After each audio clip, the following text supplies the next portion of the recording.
Just one more reading, page 285, 282, the Flower Adornment Sutra.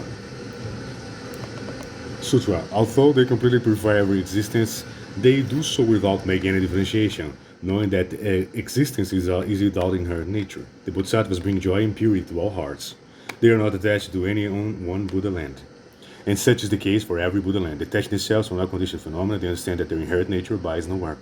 Perfecting the cultivation of omniscient wisdom in this way, they are thus adorned with unsurpassed wisdom, and thereby bring delight and joy to all Buddhas. Such is Bodhisattva's practice of dedication. The Bodhisattva constantly mindful of all Buddhas having surpassed the wisdom and skillful means. They emulate the Buddha's freedom from attachment. May I accomplish such merit and virtue. Although they completely purify every existence, they do so without making any differentiation. The Bodhisattvas can purify every existence and remove all defilement, but they are not attached. Knowing that existence is without inherent nature, the Bodhisattvas bring joy and purity to all hearts. What is that? Because they know that all forms of existence are illusory, as it is said. Everything that has characteristics is empty and illusory. If you can see all characteristics as being apart from characteristics, then you are seeing the Tathagata. Understanding this, Bodhisattvas enable all living beings to experience great joy and purity in their minds, purify their minds. Although the Bodhisattvas run throughout all the Buddha lands, they are not attached to or dependent upon them. They do not attach to or depend upon any own Buddha land. And such is the case for every Buddha land. They roam freely throughout all Buddha lands in 10 directions to teach living beings. But they are free of attachment and dependence. Detaching themselves from all conditioned phenomena, they understand that their inherent nature abides nowhere. Why are Bodhisattvas free of attachment? Because they detach themselves from conditioned phenomena and understand that their inherent nature abides nowhere. They realize that all phenomena are empty with nothing to rely upon. Perfect the cultivation of omniscient wisdom, in this way they are thus adorned with unsurpassed wisdom. Being attached to both conditional and unconditional phenomena, Bodhisattvas are able to perfect the cultivation of omniscient wisdom and then use this wisdom to adorn all Buddha lands. And they thereby bring delight to joy to all Buddhas. Such is the Bodhisattva's practice of dedication.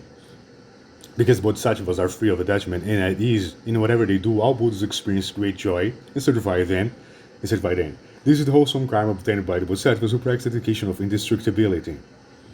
The Bodhisattvas, being of great wisdom, are constantly mindful of all Buddhas. To be constantly mindful means to be single-minded in your contemplation. You don't have any other thoughts, you just think about the Buddhas. Since even Bodhisattvas have to be mindful of Buddhas, how much the more should we living beings maintain a constant, profound mindfulness of all Buddhas? Nevertheless, we fail to do so. What do we focus our attention instead? Children are told to study when they're young, although they don't know why. Nevertheless, they do, as they were told to focus on their studies. As they grow older and understand more about human nature, their focus changes. What do they focus on instead? They learn about emotional love and set their minds on finding a boyfriend or girlfriend. After marriage, they shift their focus again. Some couples want children, some want sons, and others want daughters. These are the various things that living beings focus on. Bodhisattvas, however, focus single-mindedly on the Buddhas. This is what differentiates the thoughts of the Bodhisattvas from those of ordinary beings. Like the Buddhas, the Bodhisattvas have unsurpassed the wisdom and skillful means. They teach living beings with their skillful means and obstructive eloquence and infinite wisdom. They, the Bodhisattvas who cultivate the education of indestructibility, emulate the Buddhas in every way, including the Buddha's freedom from attachment, total self-reliance, and independence. The Bodhisattvas proclaim, may I accomplish such merit and virtue as all Buddhas do. Even if we only have 1 minute, then we will lecture the sutras for 1 minute. It is extremely hot today, and some people may die from the heat today. Despite the extreme heat and the fact that we just returned from the valley, we will still hold the sutra lecture as usual. I'm very rigid in matters like this. If I decide to do something, I will not change my mind no matter what. Although we don't have much time, we will still hold this lecture. I will say as much as I can. So that's it. Just one more small reading, 285, the Flower Adornment Sutra.